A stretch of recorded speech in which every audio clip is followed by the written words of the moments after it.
Good morning. How is everybody today? What a beautiful, beautiful day. What a beautiful day.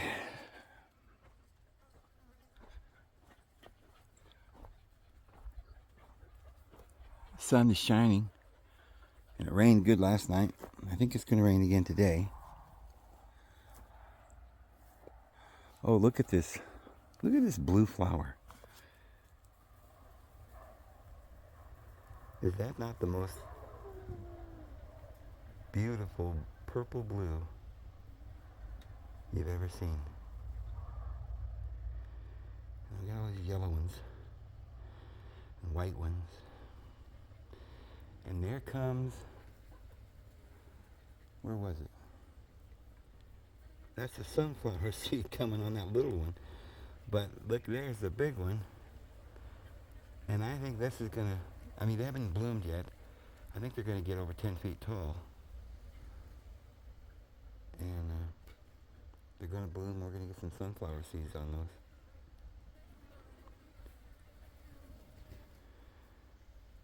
those. This big one here.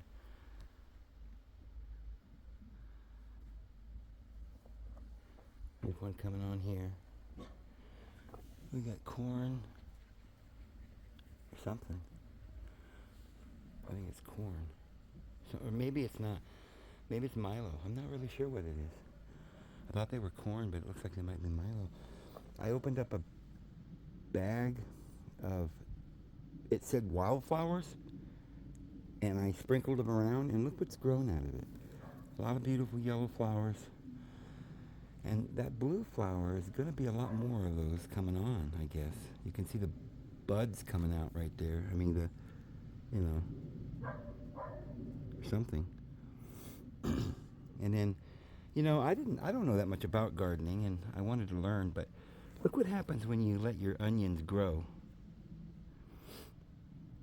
And they say, well, it's a bad word they use. They say, well, don't let this happen because you're letting your onions go to seed. Well, doesn't every plant go to seed? And isn't it usually the fruit that's, edible? We don't normally eat the roots.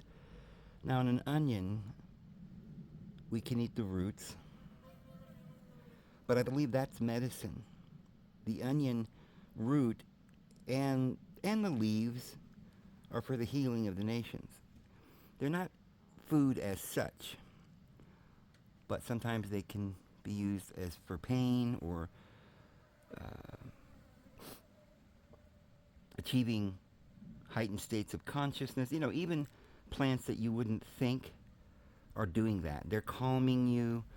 But what's happened is that it's like with me, I've done pot for so long that I take quite a bit of pot to even make me feel anything. And so humans, because we're on these drugs that are like, we don't even know we're on them, like sugar, even the starches, the hybrid fruits, the potatoes and stuff, they're very starchy. We're already hyped up on this other drugs, and we can't really feel it when we take comfrey tea, eucalyptus tea, or lavender, or when we smell. In the temples they used to use lavender and pine, pitch, and lily pads and different fragrances and cinnamons. And they do, if you're in perfect pure health, if you only eat the vegetables, then and you don't get any chemicals or other things in your diet that cause your body to feel sick or numb, and you don't feel the effects of these plants. They all have an effect on us, a calming effect. Now, see that one right there? I thought, what is that? So there's either red in it, and I thought, that must be rhubarb. And I remember how my mother used to make rhubarb pie, and I haven't had one for a long, long time. I was so excited, and then I got to looking at it, and I think it's beets. Oh, I discovered it's beets, and that was in there with it. And, I never really have eaten beets, and the only beets I ever ate was the root, and I didn't really like them. Well, I looked on the internet and found that you can eat the whole plant, the leaf and all. There's more leafy part than, say, like a head of lettuce on a beet if you let it grow. And you eat the leaf, which I think is better, more of the fruit, I would say, in that sense. The more of the salad you would eat, like in the spring, the Lord wants us to eat a lot of green things that come up. A time of year we eat a lot of flowers, and flowers are fruit because that's where it's a blossom, and the fruit is right in the middle. So the sunflowers have the seeds, and all plants have little seeds, and eating flowers is probably one of the arts that we've lost. And then I leave the so-called, some of them, I don't want a bunch of them, but a lot of these, what do they call, weeds. To me, that's a flower. It's a beautiful, I don't know if you can see that, but that's a flower. And you'll see a lot of these. There's grapes growing. We've got this beautiful flower here. There's some lettuce growing out of a milk jug that I haven't ever really moved. I just let it keep growing. Look at these beautiful roses. And they're underneath this weed here. But you notice how the weed's about to bloom, and so I just don't want to get rid of it because I want to. It's actually not a weed, it's a flower, just like all the other flowers. And it's going to be beautiful. We've got some beautiful, beautiful flowers here. And I let this weed grow up. I don't know what it is, but I thought, let it grow. And I noticed that there was a rose came on here, and it's almost white, but maybe a little pink. And I thought, how beautiful. I didn't know I had one like that. Here's one of my tomatoes. Isn't that sad? I brought these tomatoes home from the Walmart, and they died as soon as I got them home. I didn't do anything, just died. And this one has come back. And you can see there's a blossom there. It's going to produce tomatoes eventually here. Finally, it went all the way back down to I cut it all back down to the base, and it's grown back. And that's a raspberry, I think, or something. This is another one that was tomatoes that died, and I just left it there hoping it'd come back, but it never did. And then look at these. Here's another. I don't even know what some of these are. I planted it. I don't think it's a tree. I think it's like a raspberry or some plum, or I don't know, something. This is, look at these flowers. This was something, another bag of seeds. But look at the beautiful colors. Anywho, Mr. Rooster, Mrs. Hen, how are you guys today?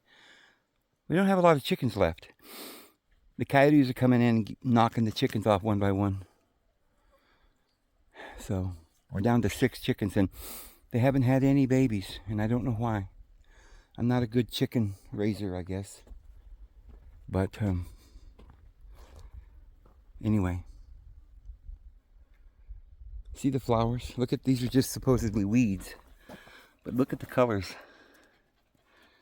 You know?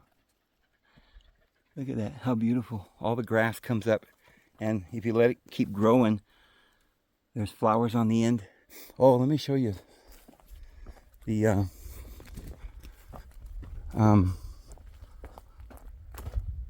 field up here. So beautiful. Just flowers everywhere. These white flowers. These were all the branches that, when I got here, somebody cut all the branches around this big tree. And that's a big tree. You can't really tell, probably. But, so there's all these branches laying around, and I didn't know what to do with them. I thought, well, instead of burning them, I'm just going to make a little hedge around here. So look at all these white flowers.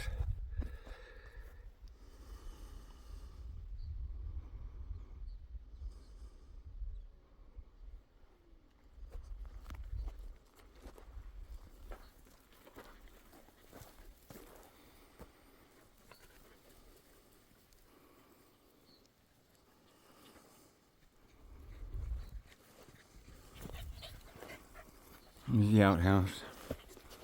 Well, I like the trail. Look at the trail out through this little oak grove. Pretty neat, huh? Yeah, I want to talk to you guys about some things today.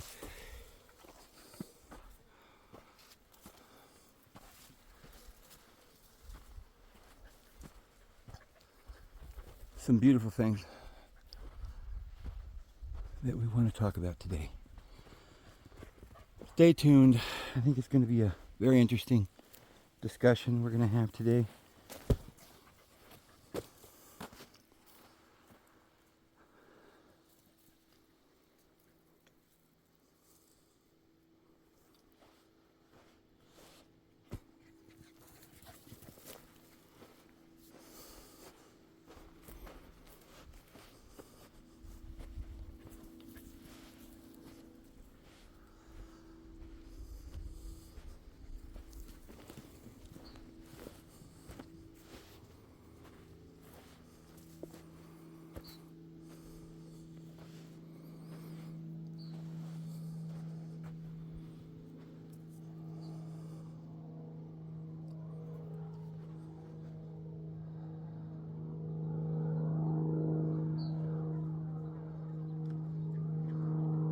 Out here in the middle of nowhere, here comes an airplane. I don't know where it is, can't see it.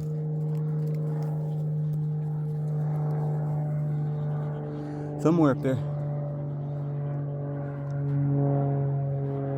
There it is.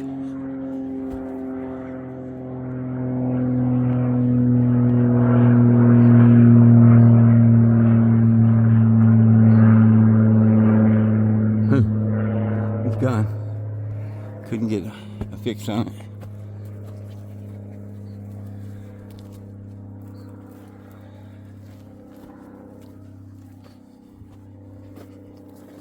Look at this. This is where I wanted to build, but there's not really any way to drive up here or to get the water up here.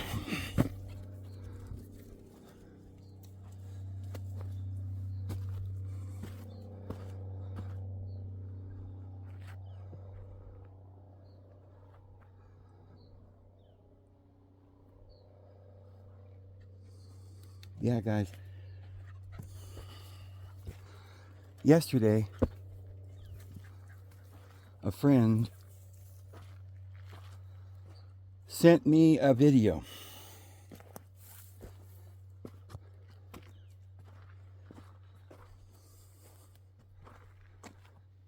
Dude, it's like a patio up here.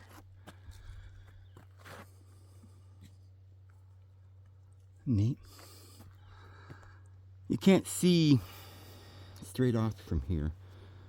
So I normally go over to the other cliff over there to look off, but look at those mountains. 30 miles away. And you can of course see the mountains in the background. About 70. That mountain's probably about... Oh, you can't tell because there's stuff in the way here, but those are way in the background. Some of those mountains are about 100 miles away. Over into Arizona. It's so beautiful. But anyway, I just love it up here. So I was sent a video by Santos Bonacci. He doesn't have a YouTube channel anymore because they took him off. For yelling and cussing and threatening the establishment, which, you know, I don't blame him for having those feelings, for being angry. Anger is a part of life, and we all get angry. And sometimes, if you're, it's like a dog, you get him in a corner, you poke him and you kick him, they will just naturally get very angry. And there's nothing wrong with that. It's part of nature, part of the animal nature. But we're not animals, we're humans, and we're supposed to overcome those things. And to the extent that someone overcomes those problems that normal people have, People get mad and fight like in gangs.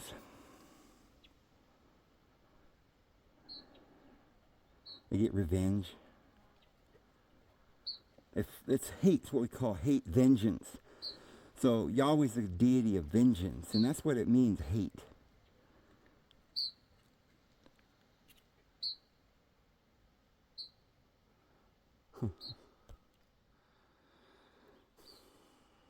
The Lord was telling us that we're talking about something important there, for that bird to show up right there.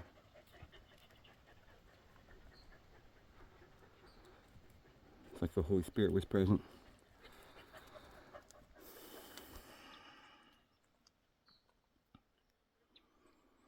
I love my dogs so much. Not like I would love humans or anything, of course not, but they're they're really good friends. They're the man's best friend, I guess, as they say. And they protect me. They'd give their lives for me. These dogs, in fact, they were barking this morning because somebody was walking up here. I don't know what they were doing, but the dogs went up there and barked at them. They ran a squirrel up the tree. They don't know. And they're right. The squirrel might get into things, and, you know, it's like mice and stuff. They're beautiful, but when you have critters around your ranch and stuff, you have to have dogs to kind of keep them away. Because the coyote would come right in here and eat the chickens and stuff, so I need the dogs. And so they're doing their job, and I love them. And they're grateful. They're very grateful. They'll come over and after I feed them, and they'll lick my hands, and it's like they're showing gratitude. Sometimes they have the Spirit of the Lord heavy upon them, maybe even more than humans at times. So I was watching Santos Bonacci yesterday. He said he was going to do one video and teach about, he's going to write the book of syncretism.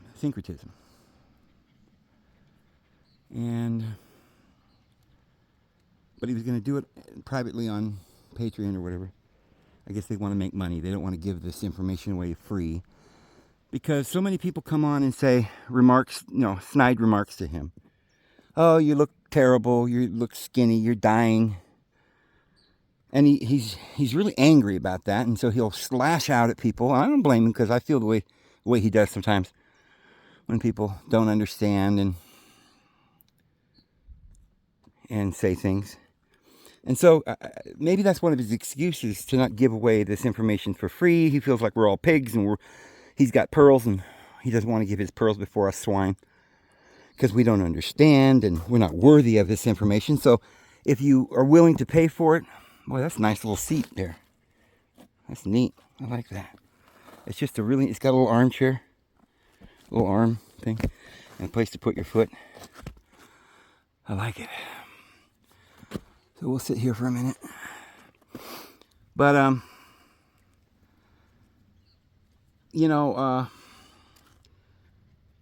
it's 101. A teacher must be calm and have mastered himself before he can help others to master this world. And syncretism, that's a wonderful word, and it's a good thing. I teach it myself if I understand the word. I don't know that it's a science or anything that somebody has started teaching at Stanford or something, but an accepted science or something. But I get it. In his sense, in his concept, it's the science of all sciences. I see that. I call it astrology, language, speech, science. Oh, those are all good words. Science is a good word. That's what we call it in this world, and that's what we've determined to call it. And the teachers that learned the science wore the white robes. They were the dossiers. We call them doctors. A doctor is when you reach the level or degree that you become a teacher. Well, that's been turned around a little bit. And And the reason why is because now we have science that we've split the science up. Now we've got astronomy that's separate from Dulciers and what they teach. Dulciers don't teach astronomy, they teach anatomy. But originally it was all one science. It was the science, and it was astrology, but it wasn't just astrology, it was the base of language, the root of all language. So he's talking about synchronicity, and what he's really teaching is these root words and how they all go together, and all goes into the hyperbole and the bull and the Taurus and the...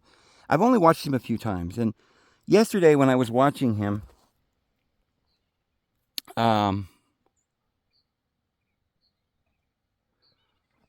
think I'm going to go back down to the trailer and sit in a more comfortable seat so I can focus and talk to you guys. I'll be right back with you. So, I'm back down here. It's more comfortable. But we were talking about synchronicity.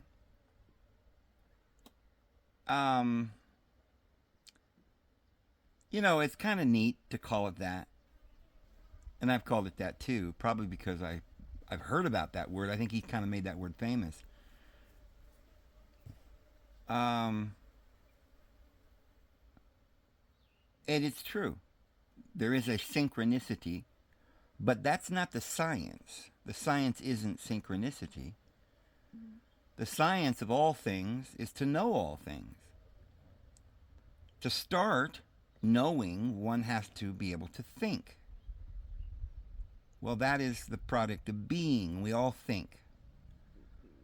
We're all aware of things. And that's consciousness, and that's what reality is. And our mind thinks and creates images, and we imagine. Images and imagine. And the image is the form, and that's the creation. And Elohim is who created everything, and Elohim is us, because Jesus said, "Ye are the Elohim." And so, we're all sons of El, so we're all Els, including Yahweh, Yahweh Elohim. That's his last name. And his brother Jesus, who also is the son of his father, El. And we're all Els, and we're the Elohim, or the plural Els.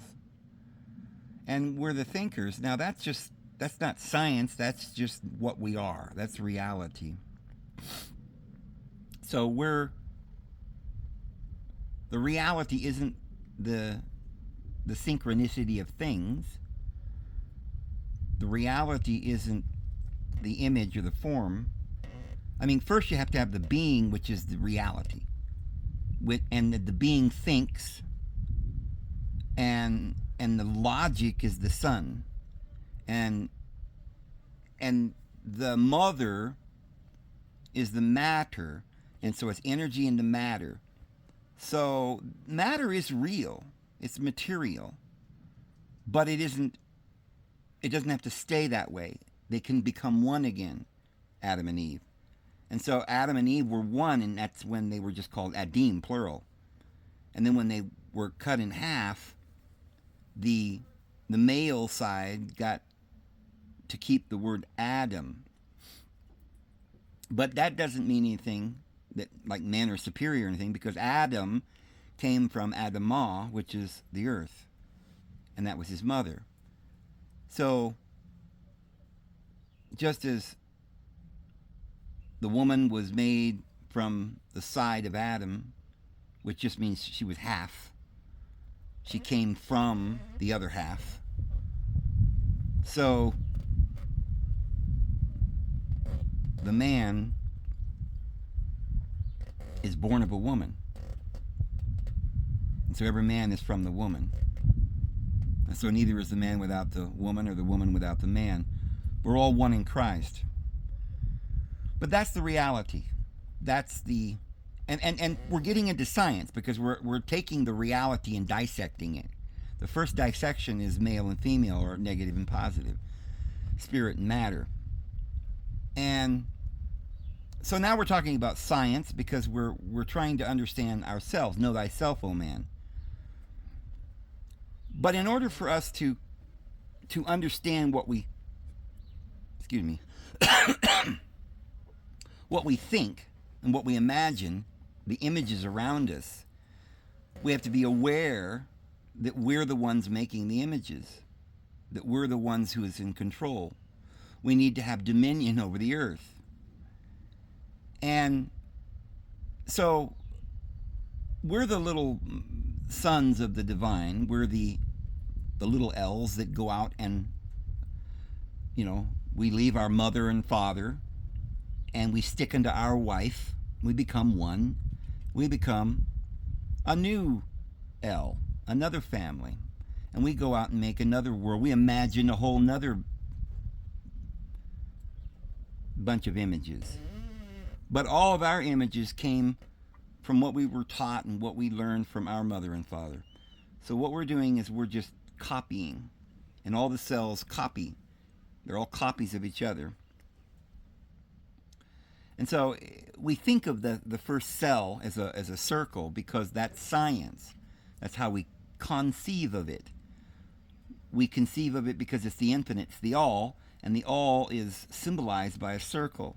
And when you split the circle in half, you have two sides, and then it from there goes down through all that is in the universe, up and down, left and right, in and out. Those are the various ways to understand those two polarities. And from that, mother and the father, matter and spirit, we have the son. The logic that begins to break everything down further. We have various or variables or quantums to the whole. And so that is science. And we could go further, but in order to really know, we have to be still, because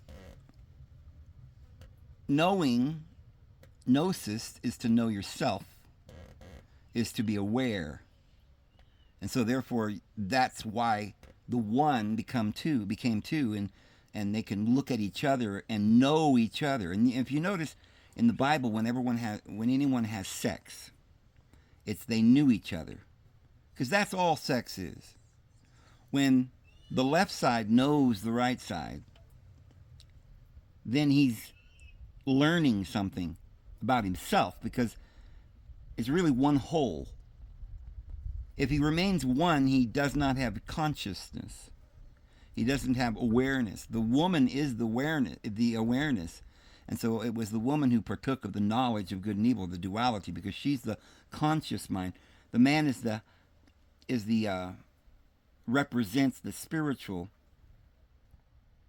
hyper, all knowing without being conscious, just the stillness of the being.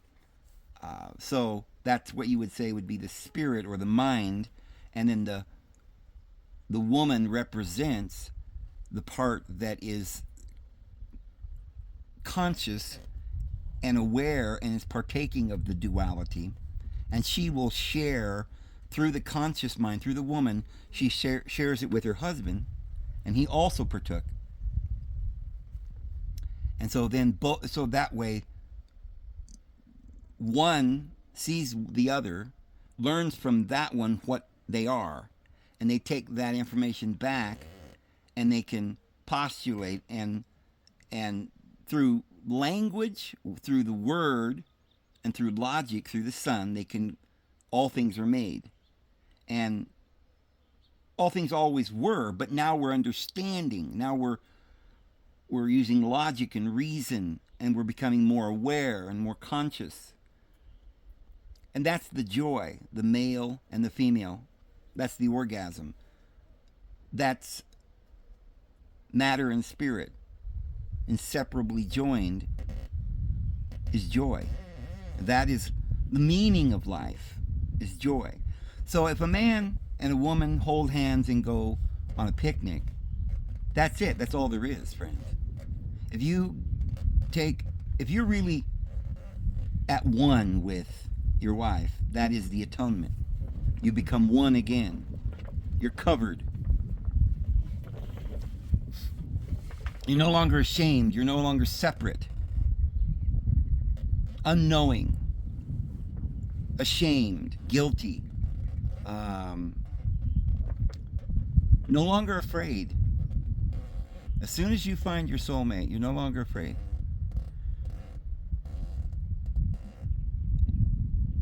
And you're at one again. And you're at peace. And the reason why is because you don't need to know anything. You remember that you already are. So the universe really isn't very deep. It's just the colors. It's like painting a picture. I mean, my dad used to paint oil paintings, and he would just take paint and just throw it all over the canvas, and you thought, what's going on here? And at first, it just looked like a bunch of paint. And he always told me, he says, you just have to let the paint lie where it lies. You can't move it around too much. And you have to kind of use intuition and just let your intuitive side come through. Your imagination, and not be afraid to put the paint on the canvas. And everybody has that talent to be able to be an instrument for the Lord and just let the shapes and forms flow. You already know how, but fear makes you unsteady. And if you try to make it perfect, what you're doing is you're starting now to use your conscious mind. Well, once you use your conscious mind, you're no longer in your higher intuitive phase. And you're using this logistic, conscious, fearful, worry, trying to get it perfect. Because you don't understand that perfection is already you. You already are in communion with the Lord. So you need to be married again. You need to be one again and return to that place where the conscious mind allows the higher consciousness to flow through it and become one. And that's where you find the still small voice. That's why when Elijah was on the mountain, that's consciousness. Mountains are higher consciousness, and that's why we call it government is on the mountain, because that's where the authority comes, where the control comes. We don't really... The mountain of the Lord is really a natural mountain, where it's like an environment.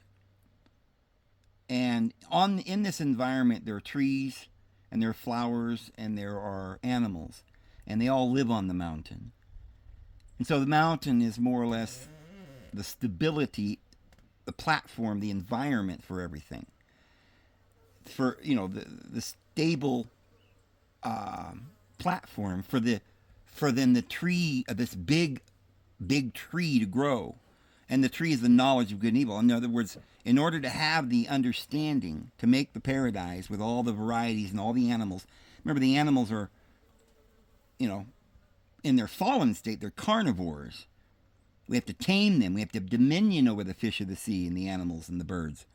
And Adam and Eve had dominion, but only in their unity. Only when they were one did they have the dominion. So in order to receive the dominion again, we've got to go back to being one with our spiritual side. We have to let the conscious mind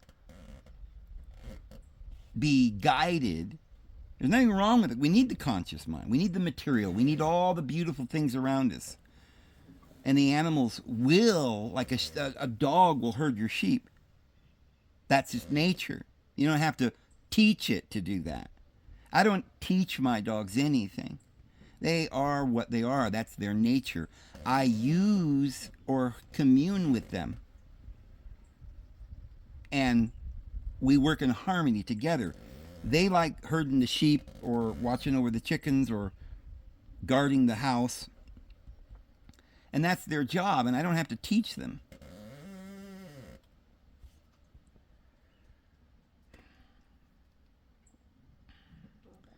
So, the woman ate from the tree of the knowledge of evil and then gave also unto her husband. And then they realized they were naked. And they realized that when you separate your conscious mind from your higher intuitive being, and you try to do things by yourself, the woman by herself, I think that ultimately we're going to partake of the tree of the knowledge of good and evil together, and that was something that we were supposed to do. But I think we need to be at one in order to do it. But the thing of it is, that's impossible, because when you're at one, you know everything, but you're just not really conscious of it. But you're able to do everything and anything. You have all power, all strength, and all dominion. But you're only one. You're not aware of all the detail. You know, in order to know the sweet, you have to taste the bitter. So we had to become sinners in order to be saved. We had to separate in order to come back together and have the makeup sex. And we had to be afraid in order to be comforted. We had to be hungry in order to be full. We had to be sad in order to be happy. And so that's the process. So that's all there is to life, and we could stop there and say that's what life is. Stop using your conscious mind and without your intuition. Let go of the guilt. Remove the shame. Remove the fear. There's no fear in love, and we have to remain in love. And if you're in love, then you're in the divine, in the creative power. But as the minute that you have the fear, it stifles everything. It brings everything to a halt. Fear is that wicked demon that's behind every bad thing that happens, because it's your teacher. The fear comes along and makes all these monsters come out of the woodwork, all the demons, and the demons come. And as long as you're not aware of those demons and how they work and how to master creation, how they work for you, I mean, no matter who you are, where you are, if you're going to have the sweet, you're going to have to taste bitter. You're going to have to remember, oh yeah, I remember that's a cliff, and if I fell off that, I'd hurt myself. So I'm stay away from it. That's knowledge. So you have to be aware of all these little things.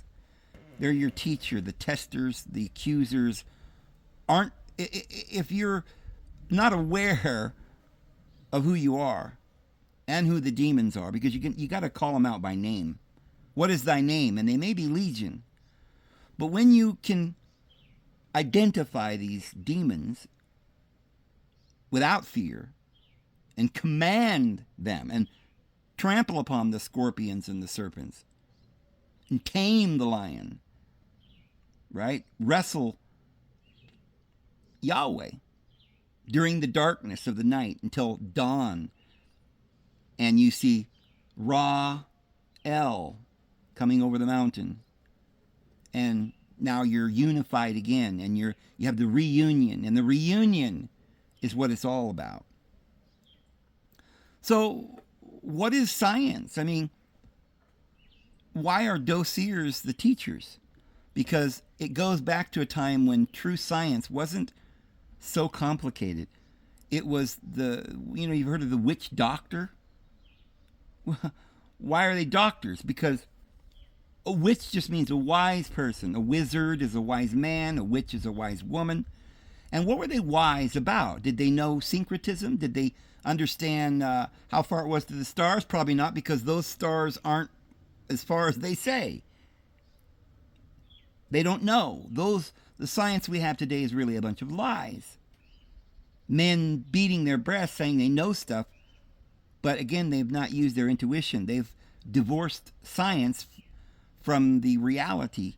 They think that they're studying. It's like looking at a movie and trying to measure how far it is from one tree to the other on the screen. It's just an illusion.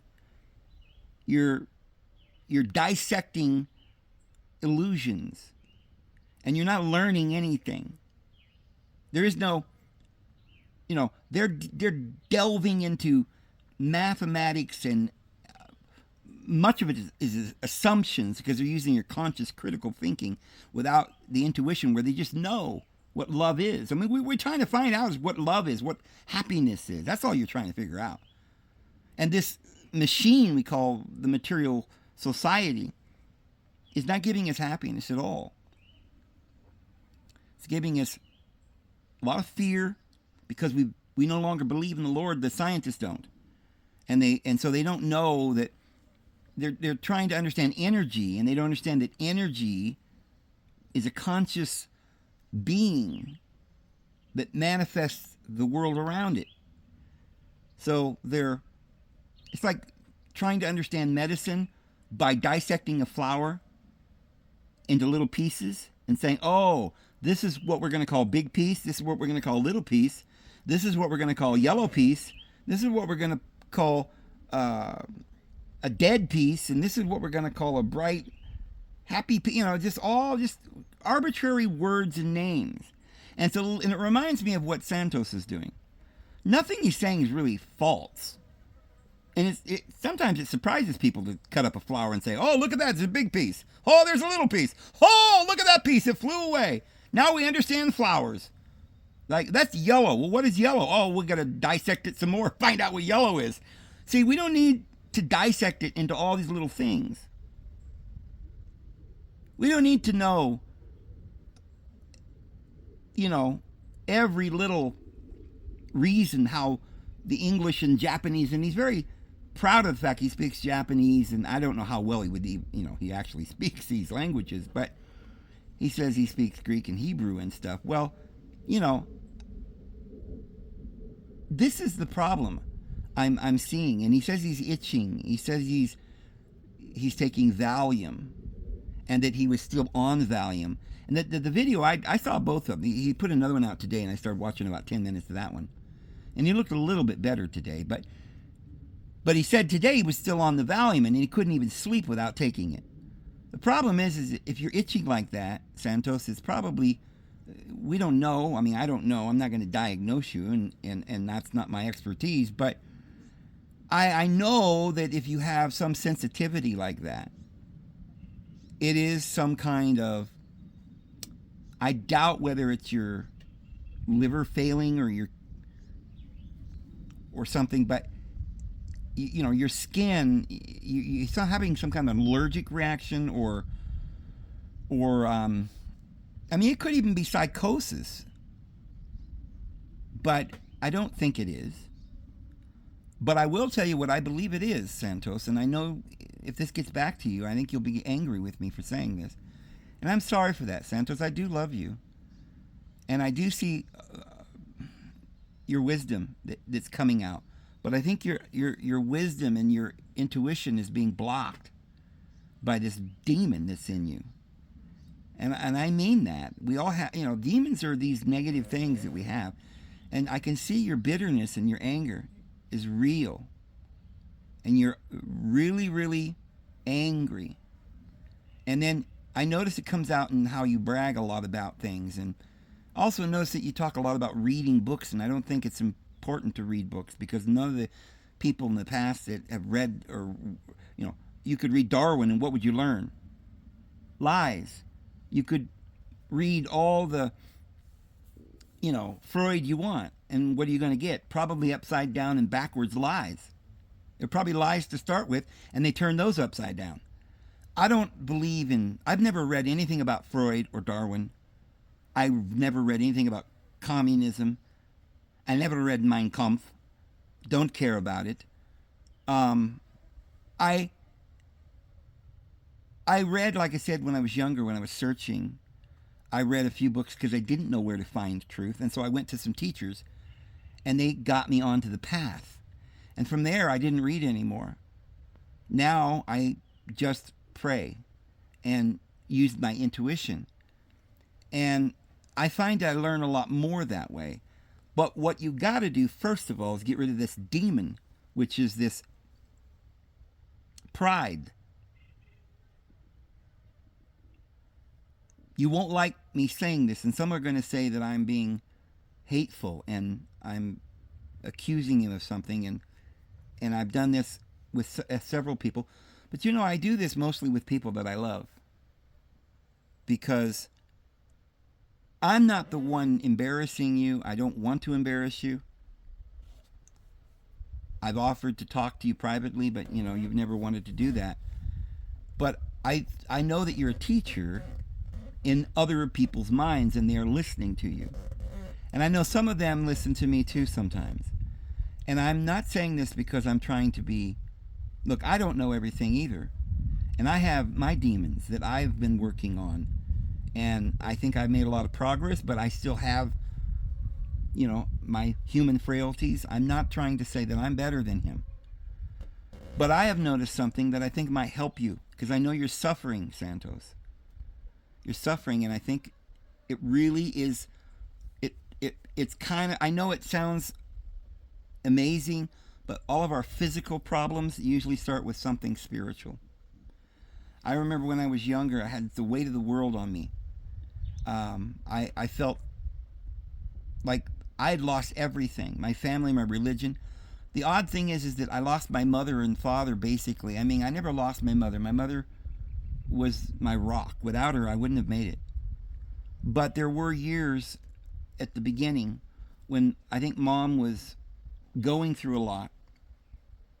And she went through a lot all the way up until she passed away, because of the evil in this world and the confusion and the demons that are flying around. And Mom didn't know what to believe because she'd been taught one thing.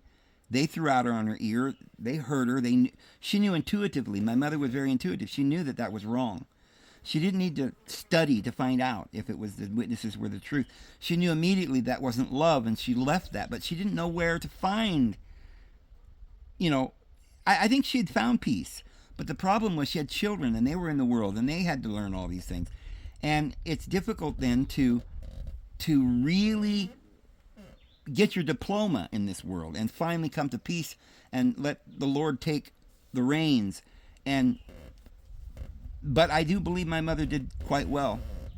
I'm not saying, I don't like pointing out errors.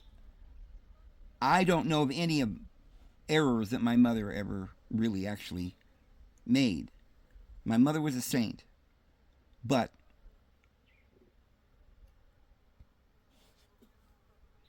I didn't, because of the way the world is and all that I was going through, and I was confused, and of course my mother was a lot older than me and still had been brainwashed all those years. It's very difficult once you've been brainwashed into a religion, if you're in society, you're brainwashed. You're living within society.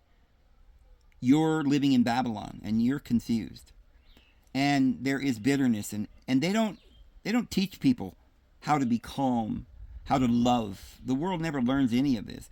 So if you do learn any of this, you're learning it purely as a student of the Christ, and you've learned to listen intuitively. And to the extent that we can do that, we can learn. And my mother learned a great deal. She taught me how to be patient. She taught me how to love and to have integrity. It wasn't for her like a step up. I got a step ladder. Most people don't have that. But I also had a lot of bad things going on, and I'm just telling you that because I realized that for years I was lost, and I tried reading some books, and I couldn't find the truth with those books. So what I did was I went into a field one day, and I just said, Lord, I'm not leaving until you answer me. Are you with me? Are you there? I have all these questions. I need to know. And an angel came to me, and I won't tell you the whole story here. We don't have time, but I've explained a lot of it before. And I believe that I was given a sort of communion with this angel, and I believe they taught me a lot of things. I think I went somewhere with that angel, and I was sort of given a great deal of information. But I wasn't ready as a human being in my conscious mind to understand it all. but it was just there, and I couldn't, and I probably didn't, and I didn't really remember,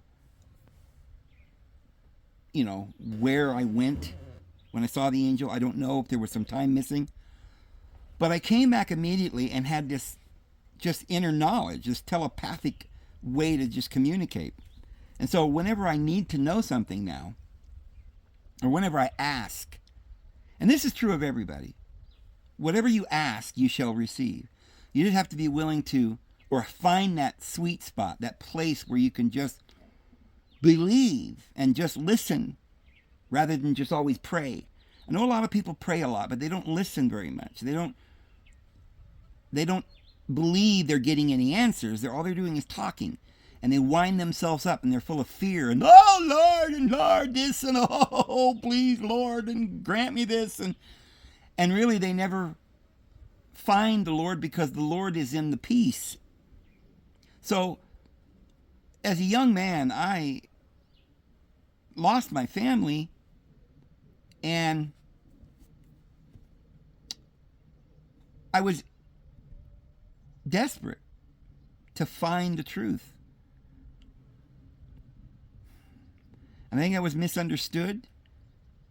People thought I was weird because I was quiet and didn't talk to people. I didn't know how to talk to people. I think I was mentally ill, in a sense, because that's what mental illness is. There's a lot of insecurity and a lot of demons that wanted me.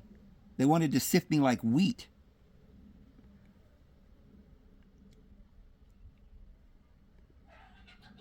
And they did. They were allowed to. Everybody has to be sifted. We have to be tested. We have to be tried. And I'm still being tried to this day. But I've gained a lot of power over these demons, and they don't bother me so much anymore. And I'm pointing this out because I want Santos to understand that what he's talking about is brilliant, and I don't want him to stop learning this and talking about it. I think it's brilliant information. But I wanted to share the idea that, as he said it, what he's teaching is more or less kindergarten right now. The deeper stuff is important, but somebody does need to get the foundation, figure out all the ABCs and put them in a row, and all the math, and he said something. I only watched a little bit of the one he did today, and he said something about why he's never written a book. Well, we have that in common. I've never really written a book. Well, I did publish a novel that the Lord gave me when I went out in the field and spoke to the angel. I came back and wrote this novel, which is crazy because there's kind of syncretism with all the gods and everything, which I didn't know anything about when I was 22. But anyway, he was saying he's never written a book, but he says neither did Jesus and neither did Pythagoras. And that's kind of true. And Pythagoras said he'd never written a book and never would, because that would be lowering himself. That would be a perversion, a stepping down. Oh, my battery was running out, so I had to stop there and go and plug the phone in. But anyway, so he was talking about how writing a book would be a perversion. And I really do understand what he's saying, is that the books are all just opinions and trying to dissect, like I just explained for 20 minutes. It's not the true science, because it's speculation, it's theories, it's really confusion. I think it's what happened at the Tower of Babel. Just like in the garden, we need to partake of knowledge of good and evil to become like the divine. And they were trying to build a tower to heaven to become like, or to reach the divine. But here comes Yahweh, or vengeance. Here comes hate. Here comes that demon. That fear. And cast them out of the garden, and in his wrath he swore, you'll not enter into my rest. I'll get vengeance on you. I won't pardon your sins. You're guilty. You're ashamed. Cover yourself. You see, if we would not cover ourselves, we would be perfect. We would allow the inner truth to shine. There is no sin. There is no guilt. How could there be if we were naked and not ashamed, and now we're trying to cover ourselves and we're so ashamed? Why? Because it's fear, hate, jealousy. And all the human books and the sciences and their lies is not going to give you the intuition. It's not going to give you the truth. Now, you don't need books and you don't need language. The angels speak telepathically, and I'm learning to do that with them. But as long as we're in this world and we want to communicate with the animals, like for instance my dogs, I can communicate with them only if I know how to speak telepathically. Feelings and emotions and gratitude and respect, and allowing them to do what they do, and just feeling and more or less taking the robe off and getting the sunlight in. Being courageous.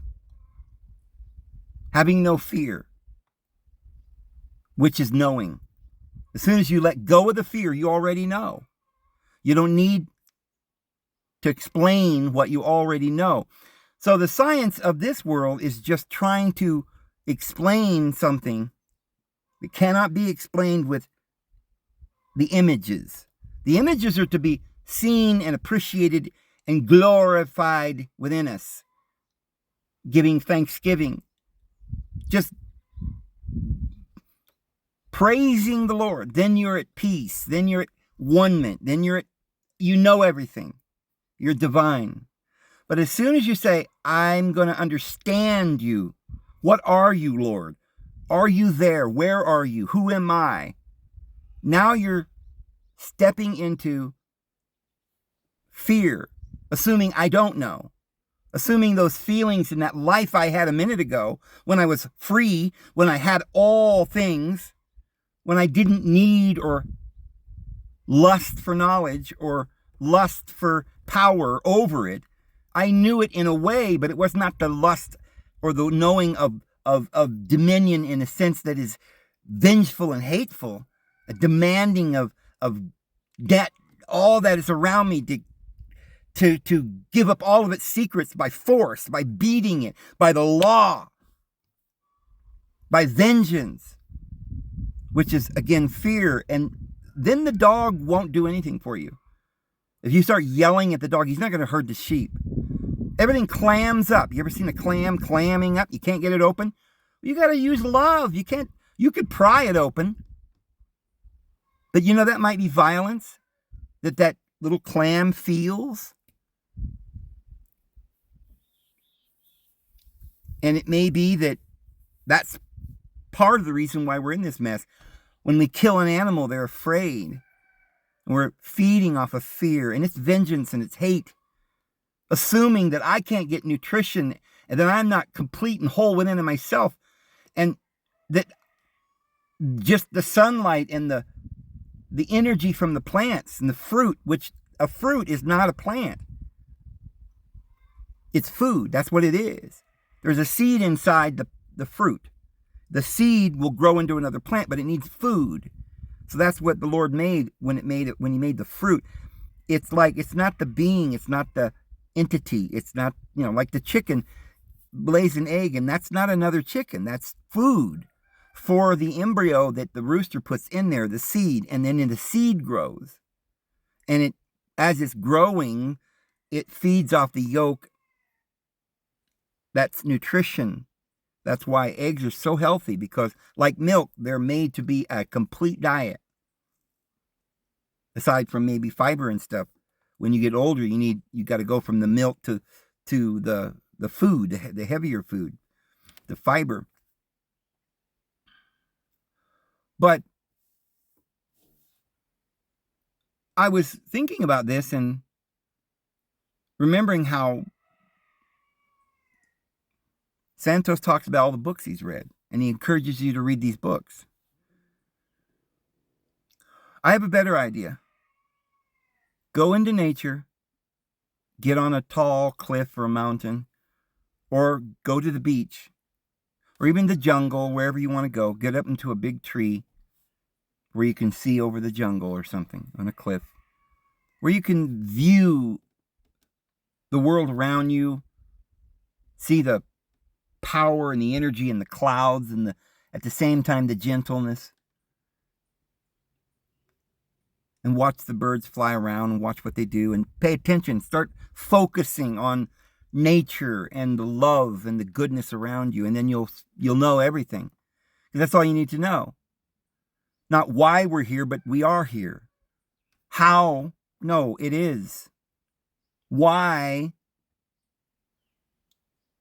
Why do you need to know why? It's like when you're walking and you're putting one foot in front of the other, do you think, why am I walking? You know you have an intent, and you go do and act on that. You choose it. The reason is you are the divine, and you're full of love, and if you bask and live in that love, you have it. Everything else is just trying to figure out why you're alive, why you have the love, why it's so beautiful. Why, Lord? Why are you so beautiful? Oh, I don't understand. Maybe I'll lose it all, and then I'll be homeless, and I'll be burned in hell forever. Well, that's what the devil tells you. That's the law of Moses, the vengeance. That Jesus came to free you from all of that. And that's why Jesus didn't write a book.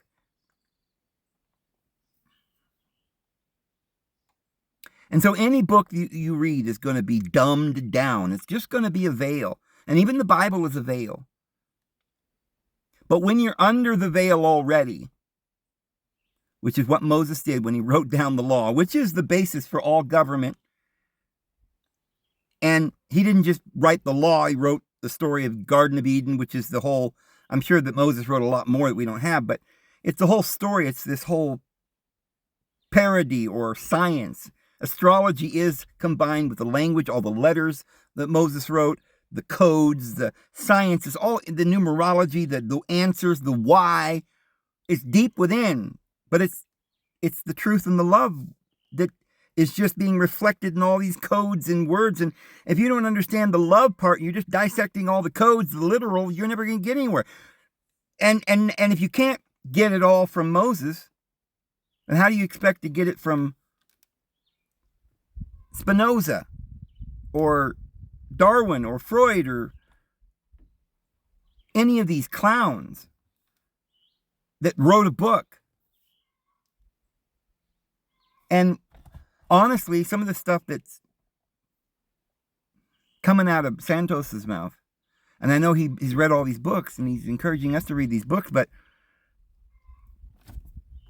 Santos, I think that the best thing you could do, I don't think there's any other thing you could do at this point, because you've had some years on the internet and everybody's watched the whole thing play out. And there's nothing to be ashamed of. I mean, this was your progress, your learning. I went through my learning and went through my, confronted my demons, and you're confronting your demons, and we're all confronting, and I still confront them every day. But I'm just trying to help. And this truth that I'm telling you may not be wanted, and you may be angry that I'm giving it to you, and I'm sorry for that. I'm going to give it to you and pray that you'll receive it.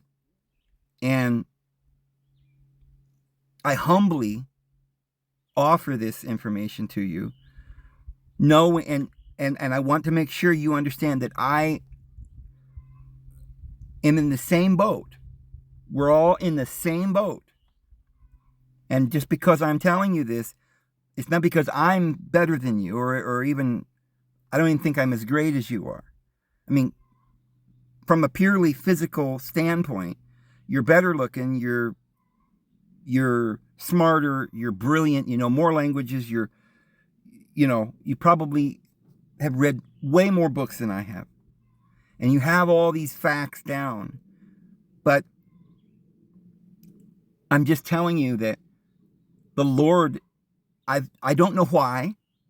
Okay, I'm not going to try and figure that out right now. We don't have time. We're over an hour, and I got to bring this to a close. But for some reason, Lord, I've been able to, since I was young, and it's progressed since then, since I was 22, and actually it started when I was 7, and different times and things that's happened to me that I've talked about. But I didn't understand it then, but it's becoming a thing where I now understand that the Lord can use me like a channel, and I can hear that spiritual information, and I get these downloads and this information that I share with the world and stuff.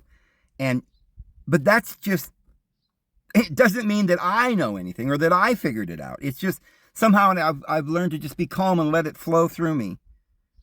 Like, I don't know what I'm talking about as far as David Vose guy, this guy. I mean, I'm just a poor boy that got thrown out in the street when I was 15 and was lost, and I was mentally ill, literally. I've discovered this. I mean, I was backward to the point where I couldn't even talk to people. I couldn't meet anyone. I was lonely. I was very insecure. I couldn't even talk to my brothers, which has completely ruined our relationship, and I don't know how to heal that. I never was able to communicate with my sister, and she could never communicate with me. And I don't think I communicated with any of my family. And I'm kind of the outcast and the black sheep. And it's not like, oh, poor me. No, it's all my fault. I mean, it was, well, I don't blame me. I don't have any shame, or I've gotten rid of all that, and the fear and the anger and the bitterness. I'm trying to get rid of all that.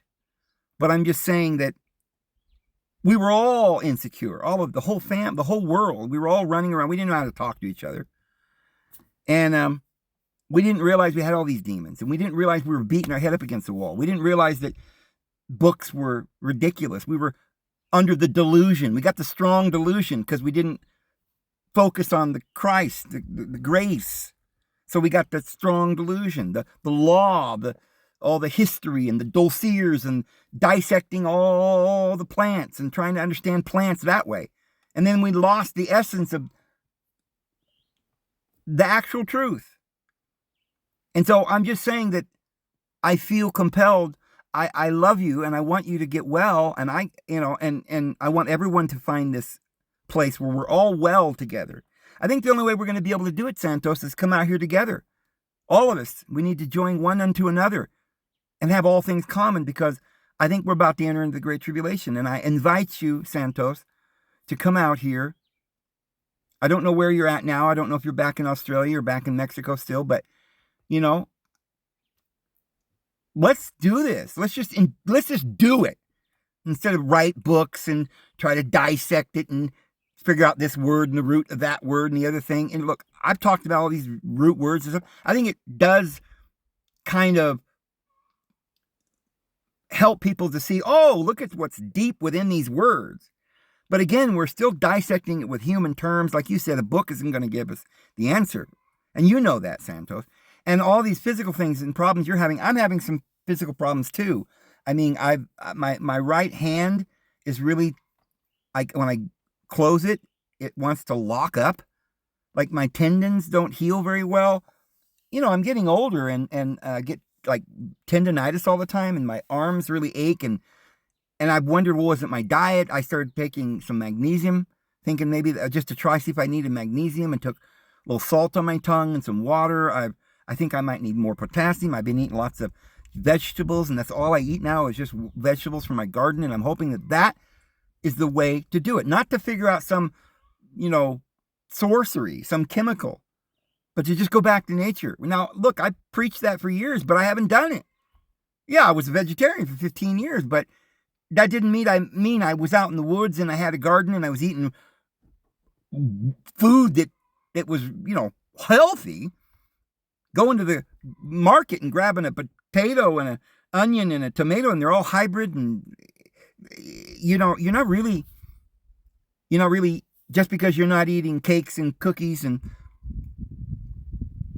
We're still getting poison from the water. I had to get out here where I don't have city water. We're getting poisoned with the air. I had to learn about 3 years ago. I was still getting canned food sometimes and eating beans out of canned stuff, and I realized there was poisons in there. So this is my advice to some of your physical problems and your skin rashes and stuff. I think we need to just have a vacation, brother. I think we need to gather together in fellowship. I think I'm inviting all of you to come out near where I'm at.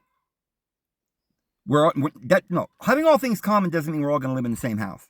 We're not going to swap wives, and we're not going to, we're not going to be communists or anything. That's not what it means. This word, having all things common, is where we get the word community. It has nothing to do with this communism by Karl Marx, which is, atheist debauchery, evil, right? Straight from Satan. If you want law and order, that's what that is. That's what communism is. I don't believe that, and the Lord didn't believe that. He said to love, free, forgive, no law. Just be a family.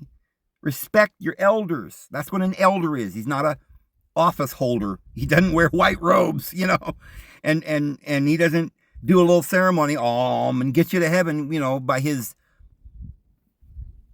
sacred words. All this is nonsense. All the books and all the rhetoric. But because we had all these golden plates buried in the sand that held all this truth that we didn't know because we had lost it and we were under the devil's world, the deity of this world, the vengeance. We had coverings on. We were scared out of our minds that we might be, exposed. Somebody might see our nakedness, and we were so afraid. We didn't know anything. And somebody said, well, there's a book over that tells you all the answers. Well, it's just a bunch of letters and words we didn't understand. We had to learn our languages. We had to learn to speak, pronounce. We had to go to school for many, many years. And by the end of our life, we learned all this ability to speak and pronounce and utter sounds that were symbols for something that were supposed to be the truth. We didn't realize that all these years it took us to learn all these symbols and then put them back together and dissect them and then paste them back together and figure out what we're looking at here. It took way too long and we never came to the truth. Let's do what Jesus said. Jesus said, all right, class, come on around.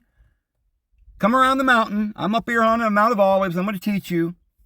Happy are those who read in the law of Moses and do every word it says. Happy are those who understand the science of trees and dissect them for a living. And we've got to help one another when we get sick to dissect their legs and cut the parts off. And what? None of this is blasphemy. Learning what dossiers are learning today. What we need to do is learn the herbs. And you do that not by books. How does a bee know where the flower is? He smells it. Oh, it's not radar. You don't ever smell a flower? You know right where it is, but you've forgotten. And why do you need to know where the flower is? Because it's bright, colorful, red and yellow, pink, purple. Beautiful. The most brilliant. You know right where the flower is. Why? Because that's sustenance. That's where the bee gets his pollen. And that's the blossom. And under the blossom is the fruit. And we don't even eat fruit anymore. We eat apples and bananas at the store and pineapples. They're hybridized, some kind of thing. We don't know what that is. But in nature, none of this stuff grows. We need to eat food. And then we'll detox and we'll feel better. Santos, we need to get out of the world. Let's do this. Bring all your friends. And no, we're not going to fight about, I think it starts with a T and it might be these guys have got big spots on their dresses. We're disfellowshipping them. The only reason I wouldn't want to commune with someone else is because that person was a rabid dog and they were fighting and flinging around and crazy and they might hurt somebody. We might have to quarantine that person, if they're out of their mind, crazy, murdering people. We can't let that happen, right?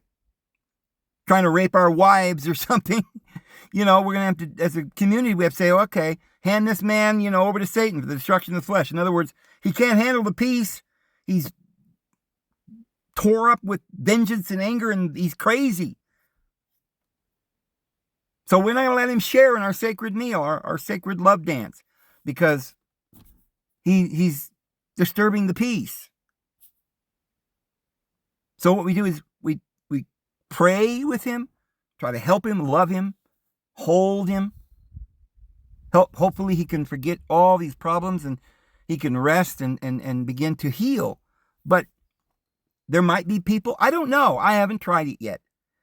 I think during the millennial, we'll be able to help.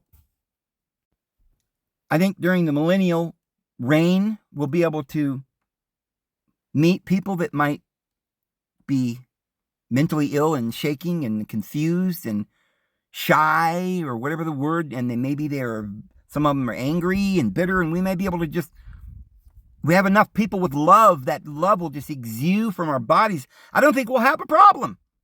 I don't think, if we were out here in a spirit of love, I think if a crazy person walked onto this property or in this area around here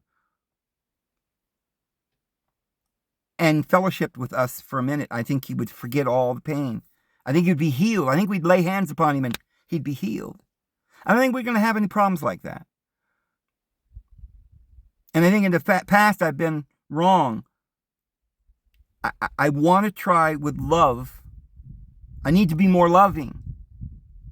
And I know that. It's difficult. And I'm not always as loving as I need to be. And I'm sorry for that, Santos.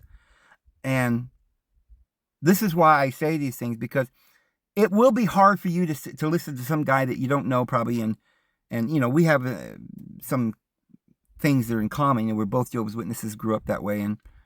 And so I've watched you, and we've had similar careers in a sense. But I'm sure you didn't watch any of my videos hardly, and I haven't really watched many of yours. But we kind of know each other and what we've been talking about. We've been talking a lot of the same things. And I think that we've hit a nerve, and a lot of people are listening to this. But now that I think the time for the talking's over.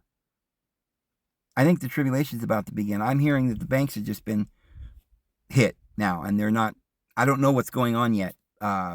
Airlines are supposedly down, and it's probably just another little game or prelude to the real one that's coming here in a few days. But like I said, I look for something to happen on the 23rd and then August the 12th. I think Jerusalem's going to be destroyed. I think we're going to be in the tribulation. And so the Lord has this. He's going to figure something out. I don't know. Maybe the Lord inspired me to do this. But I'm just reaching out to the one person that I know that is another teacher that understands what I'm saying. I appreciate what you were saying about the books and how, all of this is just a perversion of the real truth within us. And all the stuff you were talking about is brilliant, and I love it. And I think, instead of doing it on the internet, we should just have people come here where I'm at, because this is the Rocky Mountains. And anywhere around here, within miles, we could all meet up and have get-togethers. Buy land, friends. Let's come out, all of you. And if there's anyone doesn't have anywhere to go or any food, look, come on. We've got food. We'll make it. We'll figure it out. Don't be ashamed of, I ain't got nothing to, donate or to add to the pot. I'm just a homeless person. That's great. You've got yourself. Smile real big and you'll heal us all. That's all we need. You don't need anything. You're a child of the Lord. You've got everything that you need already. You just need others to share it with, to share your love. And some of you may have money. Well, sell your house. Yes, I know. I'm not trying to be a lunatic or a fanatic, and I don't want you to come over here and give it to me. I don't need any money. I don't want any money. The Lord has given me everything I need to get through the next 3 or 4 years and help others if they needed, if they were hungry or anything. But I think I don't know how many people will hear this, but Santos, I know you know a lot of people. I love you, brother, and I want you to start feeling better. And maybe you could help me. You might have some ideas. Figure out why my arm is hurting me, and some of I don't know if it's arthritis or I'm just getting too old or what. And I've tried different things and I haven't quite put my finger on it yet. probably I just need to be more at peace. And that's kind of hard to do. Like I said, I'm alone out here. I think we need each other, Santos. I think we need, instead of,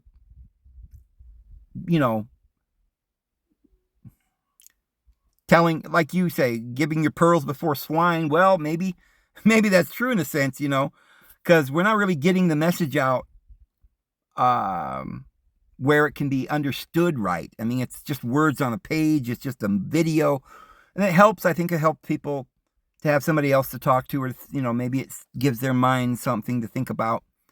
But the best thing that we could do to help each other, all of us, I hope millions of people, at least thousands of people should be able to hear this. Let's commit, all of us. Let's get out of the world. Don't worry. Well, what are we going to do? And what are we going to put on? What are we going to wear? What are we going to eat, Dave? Don't worry about it. I guarantee it'll be all right. If we could get 10 people to put their faith in the Lord and His words and trust Him and leave everything behind. Take whatever you have and just we'll all share it.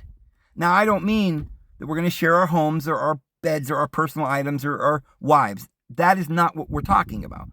We're saying that the earth belongs to all of us. So if I have food that the Lord's given me, I can share that food with others. But no worry, they'll share theirs with mine. We'll all have plenty. I'm not asking you to give up all your wealth and give it to a bunch of people that don't care. I'm saying their needs should be more important than yours. It should be on your heart. You should be full of compassion. And if only that kind of compassion is going to be the kind of love that's going to be the enlightenment that's going to get us to that place where we're one again. And we have that love, and we have that lack is missing no more. We don't have that. We don't say, oh, I'm sick, I'm sad. We don't have sadness because we're all sharing our light and our love. So you're going to get way more back than what you give. You give somebody a piece of bread, they're hungry, you're going to get tenfold in this world and 100-fold in the world to come. So that's what I was thinking. I was thinking when I was watching you that here we're brothers and we don't even know each other. And sometimes we probably don't even understand each other. But maybe we should just, all my subs who are serious about the Lord and see what's going down right now. About to, like I said, on the 23rd, I think that Israel will be struck with a missile or something, and it'll be really bad. And I think that by August 12th, those are the dates in the Hebrew calendar where they fast and mourn from July 23rd to the 9th of Av, when the temple was to be destroyed completely, wiped off the face of the earth. I think this is the year. I think Trump just announced that he's the Antichrist because, he got a little... I heard Alex Jones, he works for the CIA, and he was saying that there's a plan that they're going to kill Trump. And that was all set up, and then they're going to try it again. And he says this time they might use a big truck bomb to make sure they get the job done. And drive it into this wherever, and he's saying the CIA's in on it, and they let it happen. And look, this might all be true, but I think they're all in on it. And it's a big psyop, and it's about to begin. So let's not just think about it. Let's not give it a couple more weeks. I think it's time now, guys. Let's all meet out here in the desert somewhere. And let's bring your car, your campers, your tents. If you've got enough money to convert it to cash, as long as there's still cash, get you some land. We need more land. If anybody has the funds or whatever to get the land. And get it in a nearby area around here where we can all have a community. And if somebody needs help setting up their tent or, building their cabin, then we'll all get out there, and within a day, we'll raise a cabin. And we'll take rocks and make a fireplace so they can have heat and cook. and we'll learn and from each other what herbs we can eat. We'll have gardens. We could do it now. We could bring all the seeds and the clothes, even if the clothes don't fit you. Maybe others will need them, and shoes and extra things only things we're going to need for living and for life. We don't, if you've got bags and bags of candy, leave it behind. We don't need that. But if you have food that we could use to feed others, bring it. Turn your money into food and land and things that we might need. And then get you a piece of land nearby where I'm at. We can start a community here. And for those of you who don't have any land or any money, just come out and we'll find a way. The Lord gave me 14 acres over here. And anybody could camp over there. Now, if you're just one of you and you're just camping, it might be kind of hard. There's not even any water over there yet. So we're going to have to figure all these logistics out. But the Lord will do it. We need to do it. We need to say, commit, obey. When the Lord said, come, take no thought for tomorrow.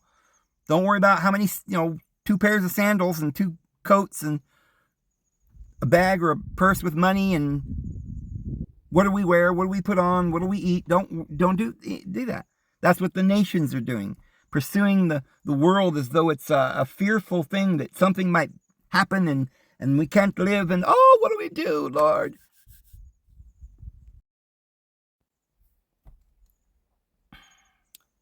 But let's just do it. The sad thing is my mind can't even grasp the idea that any more than 2 of you would even do it. And yet prophecy says that there will be some who will be gathering in the mountains here. So, we got very little time. I don't know how the Lord's going to do this. Maybe it's through this video. And maybe none of you would even take me up on the offer except for if you, on the 23rd, which is 3 days, if it occurs and Israel is hit, as I've said, then you can see and now the banks might be going down, or maybe that's just a prelude. I don't know, but don't wait till it's too late. Pray about this. And if you can see that this is happening, then I think now's the time. Maybe this is the sweet moment. And if I could get your help, Santos, if you and I could maybe even work on this together, and some of your other friends, and we'll just forget about all these little, whether, we read all these science books and we can explain all the stars and everything. Look, I agree with you about the earth and the cosmology. I think you're on the right track with all of that. So let's just put that aside and let's just concentrate on the actual work of feeding the hungry and healing the sick, and just putting our arms around each other might heal us, knowing we got brothers there, got our back, and you sisters would come out and have the sisterhood, like I think we were made to have. You're all trying to do it alone. I think that's what making this all tense and sick and sad. I think we need to do something about it. How many of you got the courage? Let's, get a hold of me and let's talk about this. Anyway, get this to Santos, guys. And remember, I love you, and I'm sorry. I'm not trying to criticize, Santos. I'm just saying I think you're open about these problems you were talking about. I think we all got these problems, and I think this is the solution. This is my solution. We need to be healed, Santos, both of us and all of us.